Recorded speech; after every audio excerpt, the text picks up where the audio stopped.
Добрый вечер, шановные телеглядачи. Мы рады зноў сустрэцца з вами у тэлекавярні «Вячэрні Віцебск». І сёння ў нашай студыі такі вось неверагодны цікавы гость. Гэта арганізатар фестывалю «Дударскі рэй» у Глыбокім, Дудар Віталь Воранаў. Добрый вечер. Добрый вечер, Віталь. Чаго толькі не было у нас за весь час існавання нашай тэлекавярні, і народныя, і класічныя музычныя інструменты, і музыкі дзіўныя. Дуда была? Ты ж кожны дзень тут. Дуда была, але не такая. Не такая была Дуда. Добра. Віталь, ну я думаю, калі ўжо мы вас прадставілі як арганізатара фестывалю, з гэтага і пачнем, і потым уже будзем паглыбляцца, скажем так, у дударскую справу, так, у інструмент.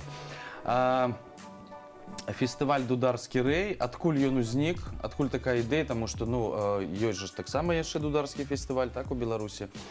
Якая гістарычная, скажем так, яго аснова? Я пачаў займацца дудой, у прынцыпе, гады недзе 2 таму назад. Жыву я пастаянна ў Польшчы, але Глыбоччына гэта моя малая радзіма. Ну і ў меру паглыблення ў дударскую тэму дуды, я пачаў цікавіцца менавіта гэтымі дударскімі слядамі на сваёй малой радзіме на Глыбоччыне, і пачаў чытаць розныя тэксты гістарычныя, шукаць крыніцы. І выявілася, што Глыбоччына гэта, як бы, можна лічыць, Глыбоччыну можна лічыць адной з найбольш дударскіх мясцін у Беларусі. Беларусі, таму што дуда лічыцца пашыраным інструментам, нацыянальным інструментам беларускім. Ну, скажам так, да паловы 20-го стагоддзя гэта быў асноўны інструмент. Але ў першую чаргу дуда гэта інструмент поўначы, гэта інструмент Віцебшчыны, ці, калі гаварыць этнаграфічна, інструмент Паазер'я, рэгіёну, этнаграфічнага рэгіёну Паазер'я, які амаль што ахоплівае якраз усю Віцебшчыну. А калі гаварыць ужо дакладна пра частку Віцебшчыны, то сэрца дударскай традыцыі гэта якраз Глыбоччына, можна сказаць, ваколіцы возера Шо. Дуда была пашырана як бы на ўсёй тэрыторыі паўночнай Беларусі і трошкі па-за яе межамі, але там на Глыбоччыне была трупа Ігната Буйніцкага, першая прафесійная тэатральная групоўка, у якой якраз была дуда як інструмент. Былі 3 інструменты: цымбалы, скрыпка і дуда. Вось, і з гэтым інструментам Ігнат Буйніцкі, ягоныя акторы гастралявалі ў Піцеры, прадстаўлялі не толькі беларускія танцы, але якраз гэты інструмент. Захаваліся фотаздымкі. Апрача гэтага шмат розных літаратурных крыніц, таму што дуда, з аднаго боку, гэта інструмент, на якім можна граць розныя танцы, песні і гэтак далей, а з другого боку гэта такі магутны сімвал, літаратурны сімвал, можна сказаць, як па мне, асноўны сімвал беларускай літаратуры, таму што любы тэкст, які ўзяць 19 стагоддзя, напрыклад, яшчэ пачатку 20 стагоддзя, там можна знайсці згадкі пра гэты інструмент. Таму інструмент вельмі знакавы, і асабліва яго ўпадабалі сабе якраз глыбачане. Так атрымалася. Ну не толькі ж 19 і 20 стагоддзе, вось перыяд, калі з'явіўся музычны інструмент, гэта ж было раней, можам казаць, колькі стагоддзяў ўжо? Дакладна ніхто не ведае, і што цікава, дуда гэта містычны інструмент, ніхто не ведае, адкуль яна прыйшла. Ёсць розныя тэорыі, што з сярэдняй Азіі, недзе з тэрыторыі Персіі і гэтак далей. Усё гэта, хутчэй за ўсё, здагадкі. Трэба сказаць, што гэты інструмент вельмі еўрапейскі, таму што на сённяшні дзень ён амаль у кожнай еўрапейскай краіне ці рэгіёне ёсць у сваёй форме. І ёсць такія здагадкі, што інструменту можа быць больш за 2000 гадоў. Ёсць розныя тэорыі. Знаходзяць і старыя вельмі інструменты, цалкам ён нідзе не захаваўся, але фрагменты і жалейкі і іншыя часткі знаходзяць археолагі нават. Ну і калі гаварыць ужо так пра рэальныя згадкі у літаратуры ці, напрыклад, нейкія рысункі, то гэта збольшага 16, 17, 18 стагоддзя. А калі казаць пра літаратурны сімвал, ну, у нас у Беларусі, так, то гэта сімвал ўсё ж такі, ну, на вашу думку, ён такі велічны ці больш жалобны? Таму што, ну, як у нас кажуць, да, там всё у беларускай літаратуры там у свой час всё там скардзіцца на цяжкі лёс, і вось дуда як увасабленне вось гэтай жалобы, ці ўсё ж такі велічы, магутнасці, ну і весялосці, можа, таксама. Я думаю, не толькі ж танцы былі сумныя. І так, я б сказаў, таму што, ну, у жыцці кожнага чалавека, наогул міфалогія беларуская, яна як бы ўспрымае чалавека, што ён складваецца з двух частак, з добрай і дрэннай, злой. Ну і натуральна, што ў жыцці таксама і вясёлая, і сумная ёсць. Вось, і дуда, шмат згадак, што дуда грала хутчэй жалобна, мінорна, беларуская дуда, што гэта былі сумныя песні. Але ёсць і адваротныя згадкі, таксама, што і вясёлыя танцы былі. Ну і шмат вершаў на гэты конт, што без дудкі, без дуды ходзяць ногі не туды, так? Натуральна, што дуда грала і на вяселлі, і таксама мажорныя танцы і песні. Таму і так, я б сказаў. Але натуральна, што гэты вобраз у літаратуры, вот як жалейка ў купалы, гэта хутчэй сумная, так, чым вясёлая. Но пра гэта ўжо нельга даведацца, таму што, напрыклад, калі пра нейкія вершы, песні, ўсё зразумела, можна паехаць у экспедыцыю, знайсці яшчэ тых, хто можа памятае. Паспрабуй яшчэ знайсці. Ну, паспрабаваць можна, і знайсці аднаго, два чалавека, хто яшчэ гэта ведае, а тут уже так уже не атрымаецца, каб паслухаць. З дудой складана ўсё, таму што дуда была асноўным інструментам для беларусаў, для нашай традыцыі. Але недзе на пачатку Другой сусветнай вайны можна сказаць, што поўнасцю знікла. Вось гэта быў складаны перыяд, і у нашай традыцыі характэрна тое, што не захаваліся жывыя носьбіты. Не было ніводнага жывога дудара, які перадаў бы сваю спадчыну, свае веды свайму вучню. Так гэта адбываецца звычайна ў іншых традыцыях у Еўропе, што заўсёды нехта паспявае перадаць наступнаму пакаленню сваю практыку. Вось у Беларусі не захавалася ні дудара на той час, калі гэтым пачалі цікавіцца, а гэта 80-е, 90-е гады, ні інструментаў, якія гралі. Захаваўся адзін інструмент стары 1888, здаецца, калі не памыляюся, года. Ён у Лепельскім музеі знаходзіцца. І адраджэнне дуды пачалі людзі, аматары, энтузіасты, музыканты. Алесь Лось, напрыклад, можна згадаць, Тодар Кашкурэвіч. От яны, можна сказаць, рэканструявалі дуду з небыцця, так, на падставе таго, што было ў музеі, але ўжо ніхто на гэтым не граў. Ну і на падставе некаторых запісаў, якія пасля таксама выявіліся ў фондах, былі знойдзеныя. Таму гэты працэс, ён яшчэ па сённяшні дзень адбываецца. Маладое пакаленне дудароў майстроў, як Дзяніс Сухі, Юрась Панкевіч і Сергей Чубрык, яны як бы даследуюць дуду па сённяшні дзень і вядуць спрэчкі наконт таго, як яна дакладна павінна гучаць, у якой танальнасці. Там нават, наколькі я ведаю, даходзіць да таго, з якога боку яна павінна быць, так? Бок хутчэй за ўсё вызначаны. Дуда звычайна была пад левай рукой, бліжэй сэрца. Таму што дуда гэта інструмент, які ён адрозніваецца ад іншых інструментаў тым, што падчас грання становіцца дудар становіцца часткай гэтага інструмента, таму што дуда вібруе, мех вібруе, як бы ідзе рэзананс такі, і дудар вельмі добра адчувае, і ціск ад гэтага залежыць, і гучанне ад гэтага залежыць, таму дудар гэта таксама частка дуды. З левага боку трымаецца. Ну а калі вернемся да фестываля, то фестываль гучыць як міжнародны, але і рэгіянальны. У нас, дарэчы, ёсць фотаздымкі, мы можам зараз папрасіць нашага рэжысёра, каб паказаў на фотаздымачкі, і мы можам вось здымкі. Ён і міжнародны, і рэгіянальны. Як гэта спалучаецца? Так, гэта спецыфіка ў тым, што ў Беларусі, як вы згадалі, быў ужо дударскі фэст. У дудутках ён часцей за ўсё праводзіўся з Міцерам Сасноўскім, лідарам гурта «Стары Ольса». Ён цяпер адбываецца кожныя 2 гады. І той фэст як бы лічыцца агульнарэспубліканскім, там выступаюць дудары, але таксама дуды ў любой праяве, у любой музычнай плыні. Гэта і рок, і метал, і гэтак далей.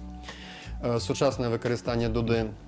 А наша ідэя глыбоцкага рэя, так называецца фэст, з'явілася з таго, што мы захацелі як бы сімвалічна аб'яднаць усе дударскія рэгіёны Еўропы, таму што дуда гэта асноўны інструмент беларусаў, але яна ёсць амаль што ў кожнай краіне Еўропы, па-іншаму выглядае. І найчасцей за ўсё гэты інструмент лічыцца не нацыянальным, так як мы прывыклі думаць пра шатландскую дуду, напрыклад. Так? Для шатландцаў гэта свой інструмент, але для брытанцаў, ўжо для ангельцаў не зусім, так? Не абавязкова. Таму, хутчэй за ўсё, гэтая традыцыя звязана з рэгіёнам канкрэтным, ці вялікім рэгіёнам, як Паазер'е наша, ці меншым рэгіёнам, нават мікрарэгіёнам, як, напрыклад, рэгіён Суйте ў Латвіі. От сёлета гэты рэгіён будзе прадстаўлены іхным дударом. Гэта невялічкая такая гміна, можна сказаць, невялікі раён. І вот гэтая традыцыя толькі там захаваўшыся. Таму трэба лічыць з этнаграфічнага пункту гледжання, што дуда гэта рэгіянальны інструмент у першую чаргу. Прыязджаюць людзі з іншых краін, але яны прадстаўляюць кожны свой невялічкі нейкі рэгіён. Малую радзіму, можна сказаць, таму што гэтая традыцыя звязана менавіта з малой радзімай іхнай, з іхнай традыцыяй. А міжнародны таму, што гэтых рэгіёнаў шмат, і яны з розных краін, таму і міжнародны. Таму з аднаго боку у нас прадстаўленыя назвы рэгіёнаў канкрэтных, як Вількапольшча, як Маравія у Чэхіі, як гэты рэгіён Суйты ў Латвіі. А з другога боку у нас сцягі краін, якія яны прадстаўляюць, Чэхія, Славакія, Польшча, і сцягі гэтых краін. Таму і міжнародны, і рэгіянальны адначасна. Вось вы, Віталь, вы ж слухалі усіх музыкаў, якія прыязджалі. Вось адкажыце, калі ласка, адкуль больш гралі жалобную музыку, а дзе больш вясёлую? З якіх рэгіёнаў? Добрае пытанне. Кожная традыцыя, яна ад сябе адрозніваецца вельмі моцна. Хоць здаецца, што дуда, збольшага прынцып адзін і той жа. Мех, перабор, пра канструкцыю, я думаю, што мы пагаворым яшчэ. Конечно. Але вот у шатландцаў, напрыклад, дуда, яна звязана з армейскай традыцыяй, з вайсковай традыцыяй, так, выкарыстоўваецца ў войску ўжо здаўна. Яна найбольш вядомая. Вядома, што яны граюць маршы, так, такія бойкія, хуткія, можна сказаць, што вясёлыя мажорныя маршы. Ну як яшчэ ў кілтах, конечно, вясёлыя. Вясёлыя, гэй, хубой! З бубном, так. Яны мелі заахвочваць якраз да адвагі, да бою. А у палякаў, напрыклад, у Вількапольшчы, таму што іх розныя таксама рэгіёны, у Вількапольшчы дуда ў асноўным для танцаў створаная. Так, яна акампаніруе танцы, і ў іх звычайна адбываюцца такія вечарынкі на працягу года рэгулярна, дзе яны сустракаюцца, граюць дудары, скрыпачы разам з імі, а людзі танчаць у гэты час. Танчаць абэркі, полькі, свае традыцыйныя танцы. І там таксама музыка вясёлая, заўсёды мажорная. Яны нават не могуць граць у міноры. А такія традыцыі, скажам, як беларуская, яна мае такую тэндэнцыю мінорную. Балгарская, напрыклад, традыцыя, яна таксама кабагайда, яна гучыць вельмі так жалосна і мілагучна. Ну і ёсць яшчэ падобнае, скажам, больш да гэтага гучання дуды, традыцыі. Я думаю, калі у нас дуда ёсць у студыі, яна павінна задудзець. Можна ж так сказаць, дуда дудзець? Ну, сама яна гэта не зробіць, трэба Віталя папрасіць, каб яна зараз заіграла. Былі згадкі і пра тое, што сама грала. Была такая судовая справа, здаецца, што у Полацку, што адзін чалавек падаў суд на тое, што яму зачаравалі дуду, і што яна ці дрэнна грае, ці сама грае, ўжо не помню, але розныя такія дзівосы адбываліся. Цяпер зайграем на іншай дудзе. Першая гэта была найбольш пашыраная версія дуды, аднабурдонная, а гэта трохбурдонная дуда, таксама традыцыйная беларуская, другая найбольш пашыраная. І ёсць згадкі пра тое, што на гэтай дудзе больш гралі беларусы-католікі. Яна называецца дуда мацянка ці муцянка. Але таксама даследчыкі пішуць пра дасканалую дуду, таму што яна у адрозненне аднабурдоннай дуды мае багацейшы гук. Тры гукі гучаць пастаянна.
Да, дякую. Ось і не жалобно так, да? Не жалобна, і мені здаецца, што я нават дзесьці ўжо мог... Ужо затанчыць пайсці. Не-не-не, я ведаю гэты матыў. Это Адкуль? лысы. А чаго ж ты лысы? Вось. Я не ведаю, чаму я... Вельмі папулярная беларуская народная песня, але яна скажем, неадназначна вясёлая, яна напалову мінорна, напалову мажорна, што характэрна. Як все у нас, да. Так. І поплакать і посміяться, усё со слезьми Так, одразу. так. А Віталь, ви сказали, називається як мутянка? Мутянка, матянка, трохбурдонная дуда. А чому мутянка? Що за Ёсць таксама етимологія? ёсць некалькі тэорый, але усе яны як бы вельмі розныя. Я просто думаю, што ну, тры вось гэты бурдоны, да пакуль надуеш, дык уже муціць. Гэта можа быць адна з тэорый. Можа быць. Таму што вот адрозненне ад першай дуды, аднагукавай, вельмі патрэбна шмат ціску і паветра, каб на ёй граць. Ну, патлумачце нам, пакажыце, што з чаго складаецца, і як называюцца элементы, мы вось уже пакуль вывучылі бурдон, да? Значыць, асноўная частка, можна сказаць, гэта мех, у які трапляе паветра, і гэтае паветра пасля разыходзіцца на жалейку, на ігравую частку. Неправильно я сказаў, што мех. Асноўная частка гэта, канешне, жалейка. Гэта вот гэта па-іншаму, па-народнаму перабор, таму што на ёй граюць мелодыю. Гэта частка дуды, яна, можна сказаць, і асобны інструмент, якраз жалейка, пра якую таксама так шмат пісалася ў беларускай літаратуры. Ось, гучыць яна дзякуючы такой прыладзе, як... Ой, зараз разбіраць нават будзем. Так, як пішчык, таму што тут ёсць такі язычок, які вібруе. З гэтага пачынаецца гук. Ён гучыць вось так, як свісток. Калі ўставіць яго ў жалейку, то сама жалейка грае вось так.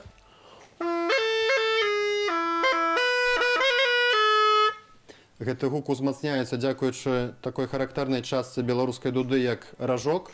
Рагавень таксама называецца, таму што ну, гэта такі раструб, які дае гучанне.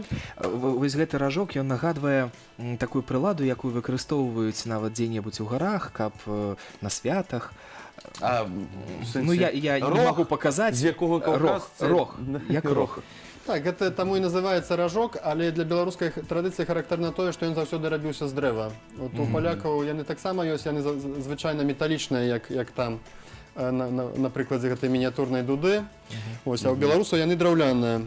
І гэта складаная частка, таму што вельмі складана выразаць якраз вот гэтае нутро з яе. А з якога дрэва? Ёсць нейкія... Ясень, але іншае дрэва таксама выкарыстоўвалася. Але ясень, можна сказаць, што асноўнае такое ігравое дрэва. Але ў мяне ёсць дуда і з дуба, таму кожнае дрэва гучыць цікава па-свойму. Ну, па-свойму, так? Гук адрозніваецца. Трошкі так, таму што ёсць дрэва такое ігравое для інструментаў, прыдатнае, і ёсць такое не зусім. Другая частка гэта бурдон. Яна дае пастаяннае гучанне ў адрозненні ад перабора і гучыць. Гэта нізкі гук, які мы чуем падчас грання. Вось таму дуда аб'ядноўвае сабе вот гэта і вясёлае, і сумнае, а з другого боку высокае гучанне і нізкае, таму што бурдон гучыць на адну звычайную актаву ніжэй. І апошняя частка гэта трубка, праз якую трапляе паветра сярэдзіну. Гэта сапель, ці проста соска называюць. А ўсё астатняе гэта як бы дэкаратыўныя элементы, якія адліваюцца з волава. Бывае, што з медзі, з іншых металаў. А мех трэба з нейкай жывёлы канкрэтнай такой рабіць? Ну, канешне, мех заўсёды... З якой скуры? З мех у традыцыі быў з казінай скуры, таму што каза гэта была рытуальная жывёліна. Не пашанцавала. А ты хацеў запытацца, якая жывёла больш падходзе, каб яе надуваць? Ну, што ты хацеў высветліць гэтым пытаннем? Просто цікава, са скурай якой жывёліны. Тады была б з жабы, так? Значыць, звычайна, у традыцыі гэта была каза. Каза гэта ахвярная жывёла для нас. І дудар, калі забіваў казу, каб зрабіць з яе мех, дуду, то яна атрымлівала новае жыццё, такі пераход у іншы свет, працяг свайго жыцця. Пасля пачалі выкарыстоўваць таксама цялячую скуру, таму што яна мацнейшая, яна лепш трымае паветра, яна можа больш гадоў паслужыць гэтаму дудару. Ну і сустракаюцца больш экзатычныя скуры, напрыклад, барсук, напрыклад, нават сабака. Сабакі рабілі мех. У нас у Беларусі? Так. А не было нейкай моды, вось як вы ведаеце, рабіць нейкія сумкі са скуры алігатара, вось, ну, разумела, у нас не было іх, ну, каб прыдаць нейкі цану. Шмат якія аздабленні выкарыстоўваюцца. Дзяўчаты, напрыклад, хоць іх раней не было ў дударскай традыцыі, і калі шчыра казаць, як па мне, не павінна быць, але дзяўчаты... Але ж было? Не было. Не У традыцыі не было ніколі. А зараз ужо ёсць? А зараз ужо ёсць. Ну, мы ў такі час жывем перавернуты да гары нагамі. Вось, калі яны заказваюць сабе дуды, я бачу, што звычайна просяць нейкія аздабленні такія. Там і ружовыя мяхі сустракаюцца. Можна ружовую дуду? І все такое, арнаменты нейкія. А вось у адрозненне ад іншых духавых інструментаў, дуеш, грае, не дуеш, не грае. Вось тут можна нават узяць паветра, так набраць, і яна працягвае граць. Гэта таму, што заўсёды ў гэтым меху знаходзіцца... Так, чым адрозніваецца ад жалейкі? На жалейцы трэба пастаянна дзьмуць, каб быў гук, так? А мех дае нейкі запас. Дудар можа ўзяць, набраць паветра, а дуда працягвае граць, таму што гэта як бы рэзервуар паветра адмыслова зроблены для таго, каб было сталае гэтае гучанне. Ёсць спрэчкі наконт таго, які элемент асноўны, чаму я сказаў, што мех як бы аб'ядноўвае ўсе дуды, але ёсць дуды і безбурдонныя. Напрыклад, калі ўзяць адначасна і перабор, і гук, ёсць такія версіі інструмента, ідуць у іх адначасна, то гэта таксама дуда, таму што тады у такім выпадку функцыю меха выконваюць нашы лёгкія. Канешне, гэта будзе трошкі як бы ўжо іншае, але гэта таксама дуда. Ну і складана. Ёсць бескорпусныя дуды, напрыклад, таксама. Так, і больш складана. Наколькі зараз запатрабаваныя дудары, скажем, ну, гэта музыка, які пераважна адзін, ён грае так, нейкія класічныя творы, ці ўсё ж такі запрашаюць нейкія гурты, напрыклад, рок-гурты, так, ну, які з нейкім ухілам у фолк?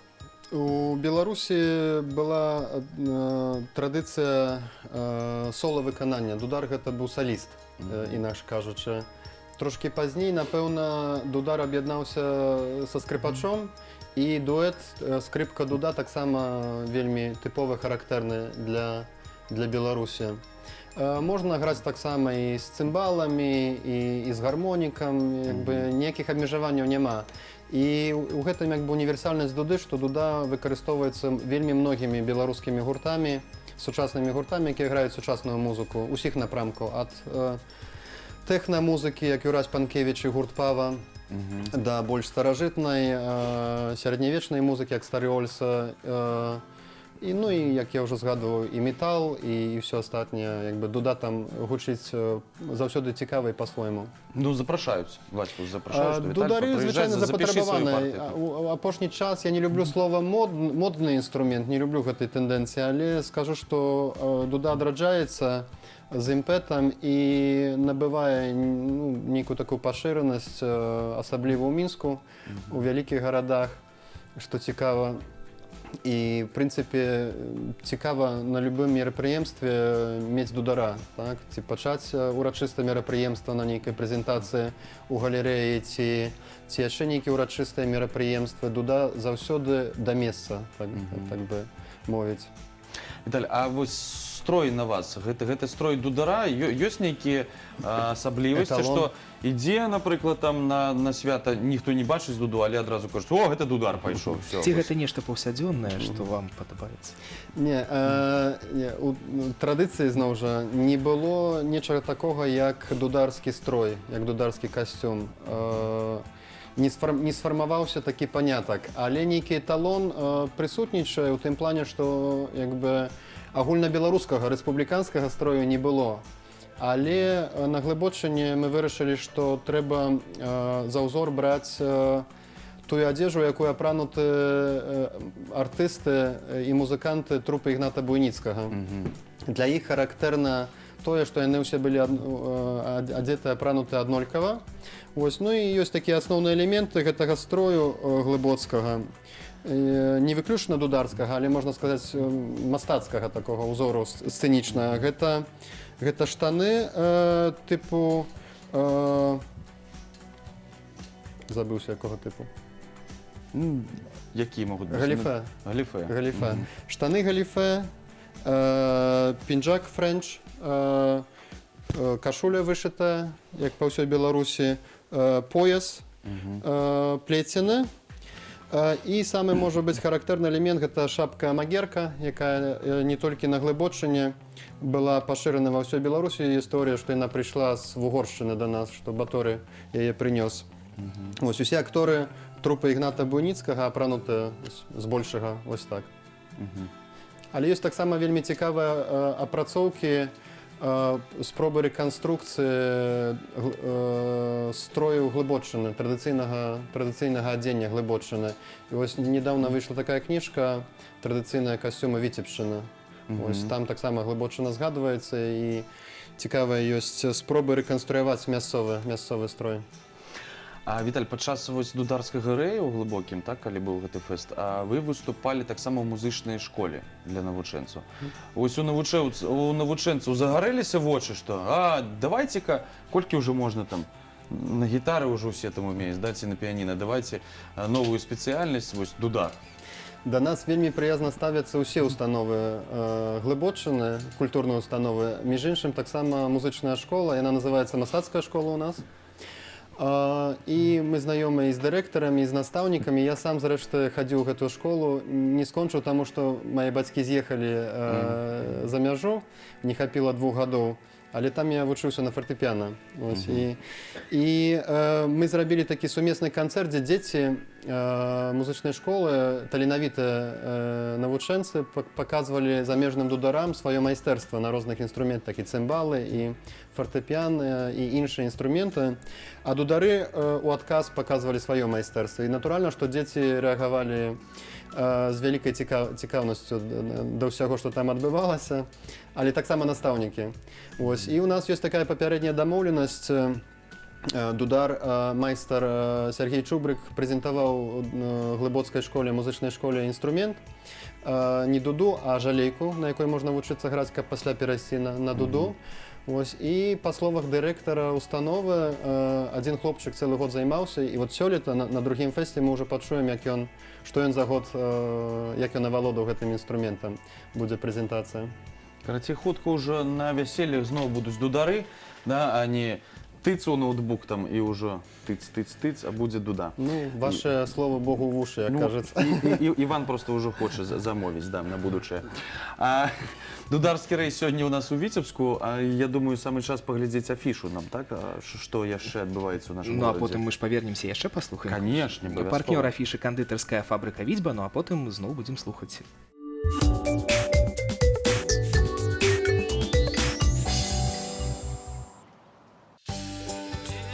Эту компанию знает каждый белорус. Более 150 наименований продукции, более 25 лет работы на рынке, более 10 стран, где живут наши потребители, и заслуженная победа в конкурсе «Выбор года 2017» в номинации «Вафельные изделия» номер 1. «Витьба» сделано с любовью. Белорусский театр «Лялька» приглашает на спектакль «Скрипка дрыгвы» и «Веросовых пустэчаў». Белорусское средневековье. Время, когда книги были запрещены, когда не было вольности, а единственным оружием была музыка. Лучшему из музыкантов, который носит в своем сердце любовь к родной земле и напоминает людям о забытой свободе, скрипачу Олесю Баншверба, предстоит сделать невозможное, чтобы спасти самоотверженную любовь перед лицом мстительного богатства. Начало спектакля в 18:00. Витебская областная филармония приглашает на концерт российского квартета саксофонистов «Грани саксофона». Лауреаты международных конкурсов исполнят для витебской публики произведения Баха, Пьяццолла, Синжеле, Машима, Подгайц, Казма и многие других. Квартет исполнит как классические, так и современные композиции и подарит слушателям вечер первоклассного джаза. Начало концерта в 18:30. Национальный академический драматический театр имени Кубаколоса представляет комедию в 2 действиях «Доктор философии». Состоятельный банкир живота вот-вот станет жертвой своих карьерных амбиций, когда, задумав женить своего непутевого сына на дочери министра, он узнает, что бедный родственник семьи, получивший под именем его сына образование, обзавелся не только университетским дипломом, но и собственной семьей, с нетерпением ожидающей встречи с состоятельным свекром. Начало в 19:00.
Супер. Віталь, а калі вось я глядзеў фотаздымкі з дударскага рэя, так? Самае, што мяне зацікавіла, як вас пусцілі ў касцёл? Што гэта адбывалася такое?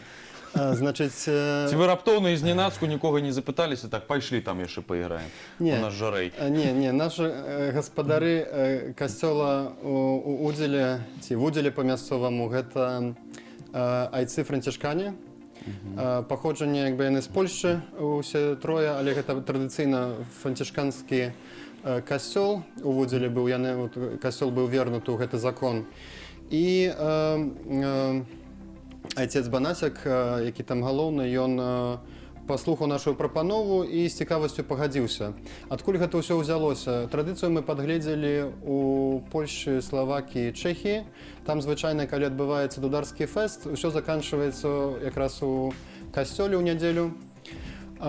І гэта называюцца такія дударскія службы. Гэта тое, калі дудары урачыста ўваходзяць з інструментамі ў касцёл, граюць на сваіх інструментах і суправаджаюць усю службу.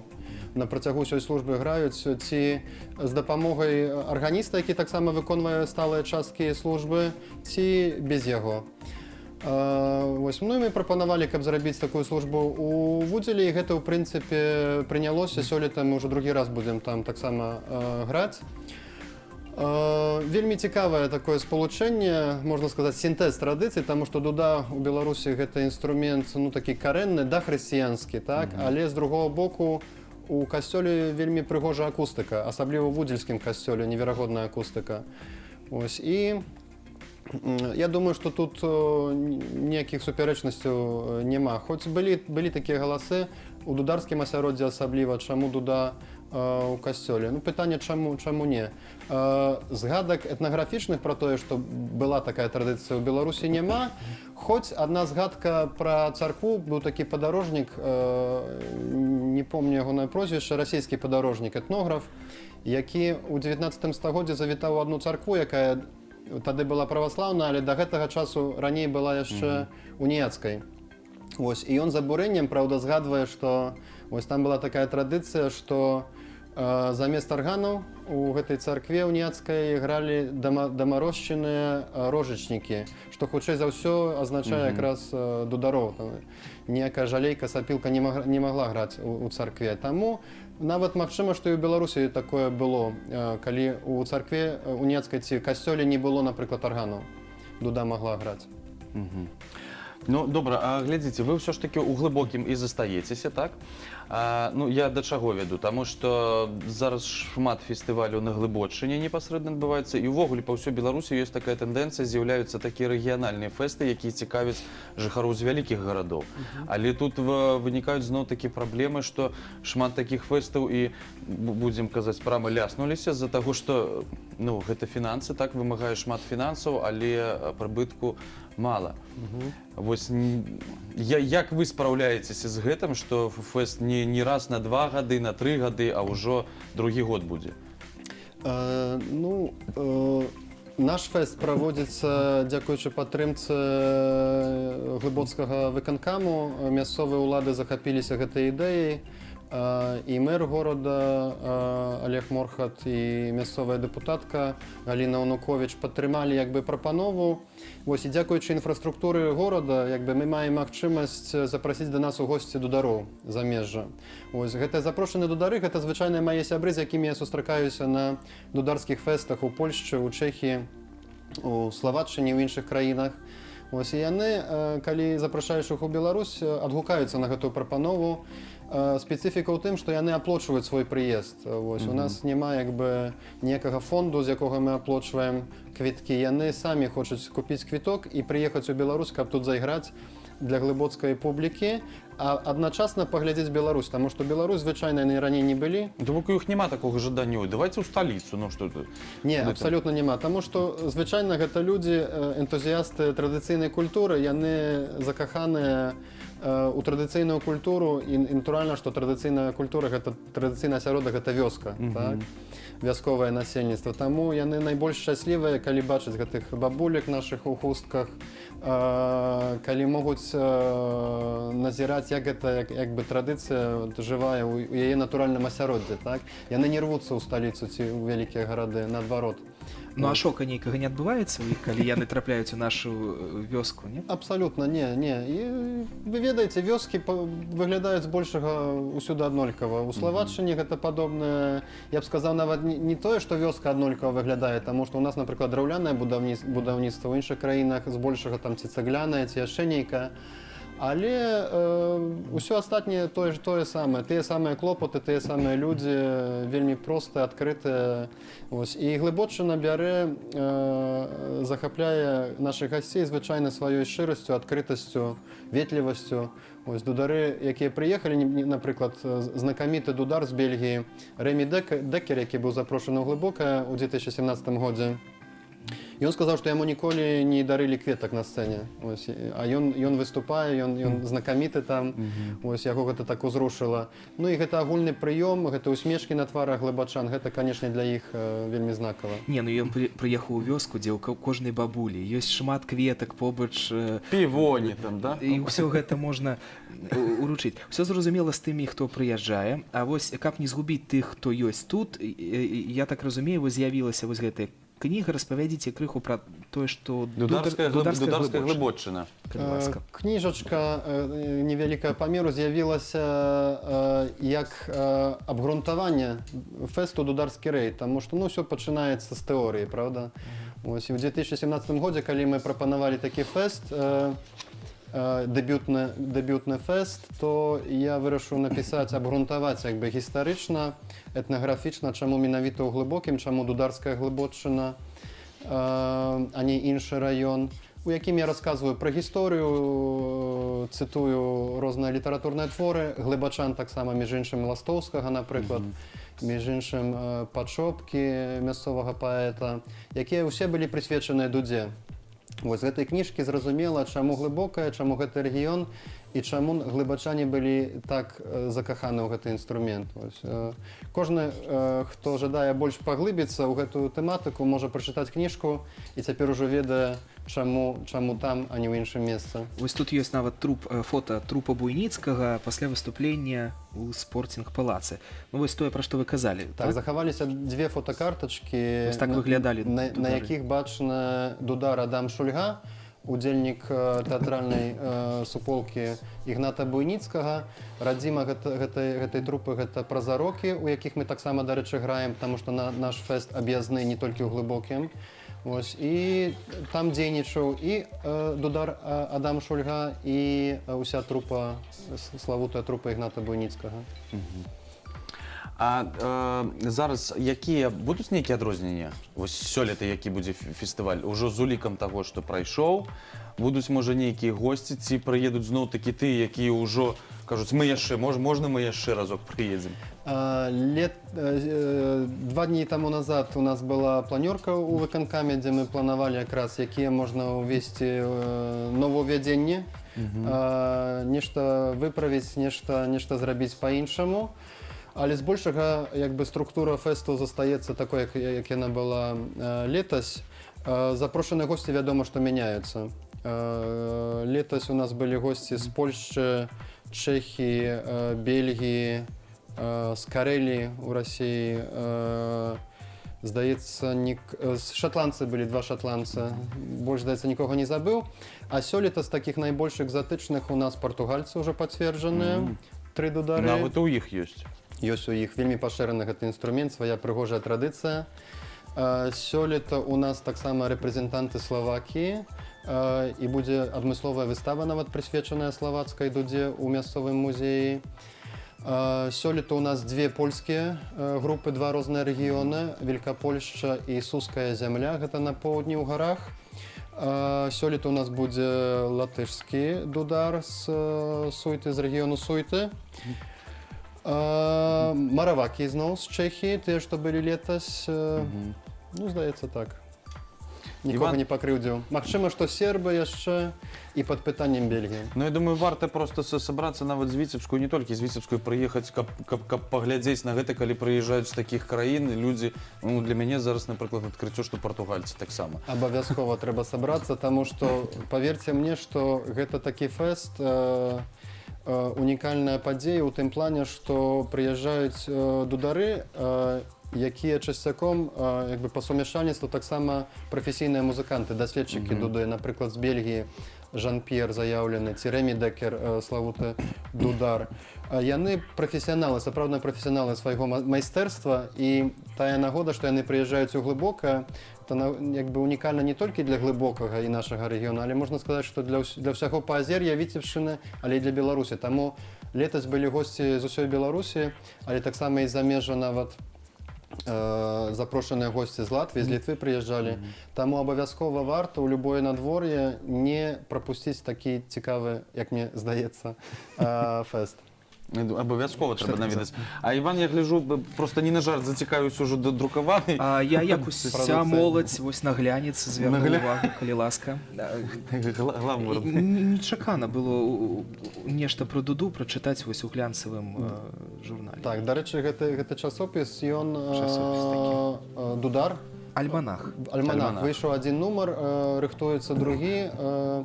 Ён увесь даступны ў інтэрнэце, хто цікавіцца, можна набраць дудар лацінкай, альманах, і можна перачытаць вельмі цікавая крыніца ведаў пра дуду. Слухайце, для мяне просто зноў-такі было здзіўленнем адкрыццём, што ў нас столькі дудароў, калі я пагартаў, і гэта ўсё Беларусь, я так разумею. Чалавек больш за 100, я думаю, дакладна, ну, можа, нават і больш, можа, некалькі соцень практыкуючых, а інструменту яшчэ больш. Гэта унікальна ў параўнанні, напрыклад, з 90-мі гадамі, гэта вялікая змена, перамена да лепшага.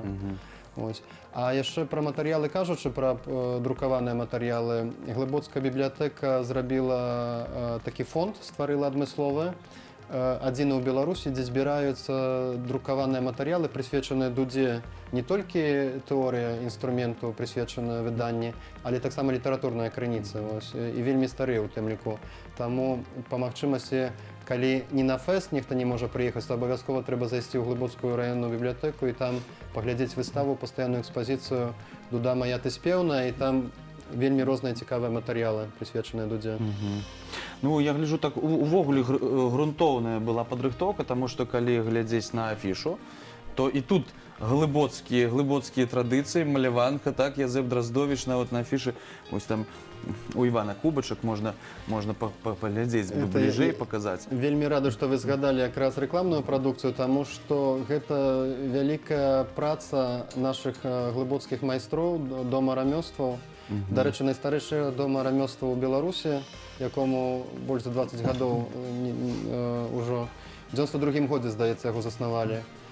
Вось. І гэта унікальная з'ява, дарэчы, гэта домы рамёстваў у Беларусі, якіх няма ў Еўропе, таму што гэта такія цэнтры падтрымкі любых ініцыятываў раённых і гарадскіх. Яны выконваюць велізарную працу, якую за вялікія грошы звычайна выконвае рэкламная агенцыя на захадзе. Так? І гэта цудоўная прадукцыя і маляваныя дываны Святланы Скавырка, якая падрыхтавала гэта тое, што стала нашым лагатыпам дудар з дудой. У традыцыі Язэпа Драздовіча некалькі розных маляванак дываноў.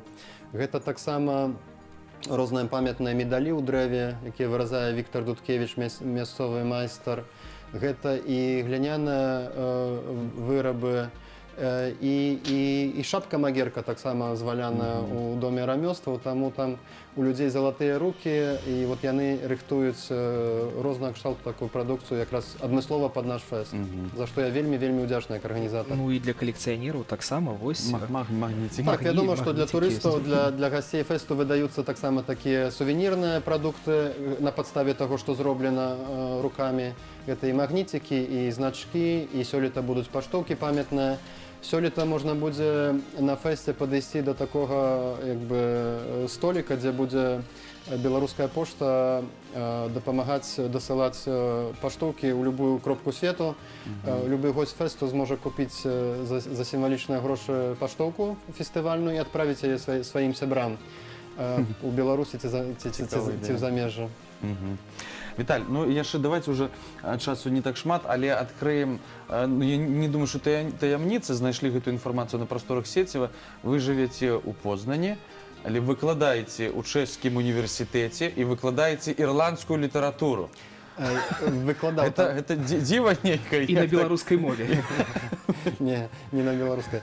Я вучыўся ў Польшчы, першы этап вышэйшую адукацыю атрымаў у Познані, ва універсітэце ў Познані. Другую вышэйшую адукацыю, другую ступень атрымаў у Чэхіі, ў Брне.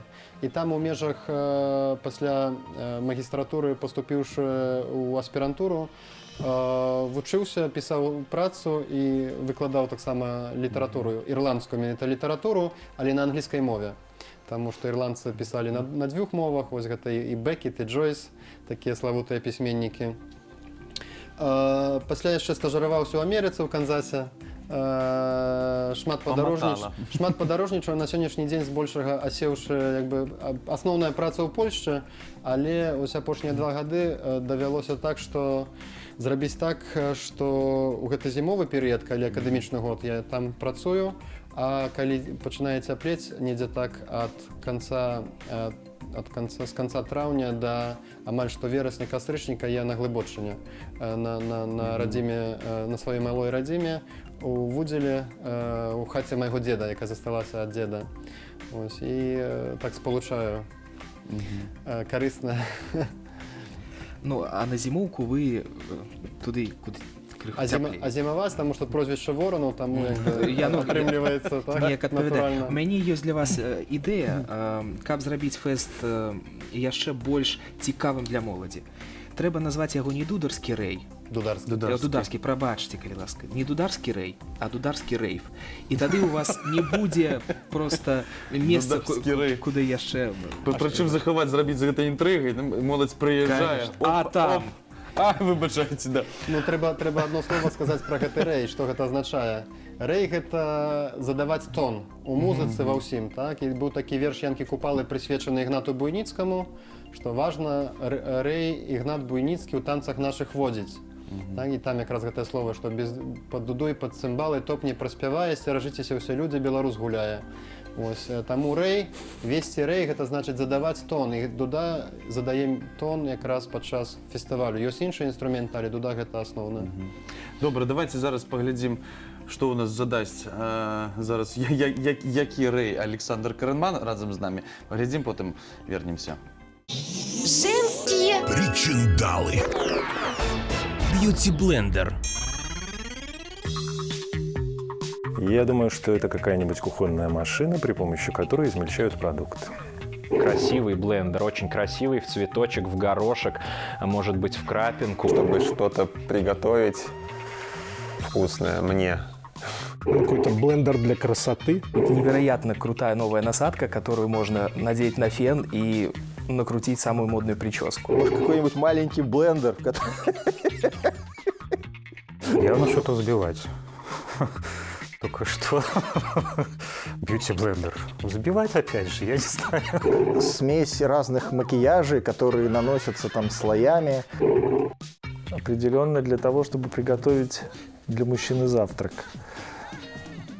Вегетарианский какой-нибудь. Вряд ли бьюти-блендер. Это блендер. Потому что, ну, как бы блендер. Блендер и блендер. Тогда уж должна быть вся посуда бьюти. То есть бьюти-миксер, бьюти-тостер, бьюти-чайник. Мне кажется, что это, наверное, штука, которая взбивает волосы в кудряшки. Ну, на фен надевается такая штука. Ну, мне кажется. Может быть, кожу массируют. Наверное, очень красивый блендер, в котором делают какой-то коктейль. Такая штука механическая в розетку, которая подключается. Но не будем дальше заморачиваться глубже. Бьюти-блендер, да, интересное. Вот много у нас разных всяких заморских выражений. Здесь даже немножко растерялся. Это очень красивый блендер, такой розовый, в стразах, наверное. Жаночая бетономешалка, каб зрабіць нейкую, например, пудру. Они вытянутые формы и с хорошего поролона разноцветные. Из него можно делать спиннинговые приманки. Я у жены один такой увел. Ох, эти женщины, что как придумают слова. Женские причиндалы. Ну, шановныя спадары, нам застаецца толькі развітацца з Віталём. Віталь, дзякуй, што завіталі да нас. Жадаем поспеху, магутнага здароўя, каб хапала лёгкіх, да? І на ўсе гэтыя фэсты. Нагадваем всім, што сёлета адбудзецца з 4 па 6 мая у глыбокім дударскі рэйс. Запрашаем усіх. Я думаю, што варта ўсяму Віцебску проста ўзяць ды паехаць у глыбокае.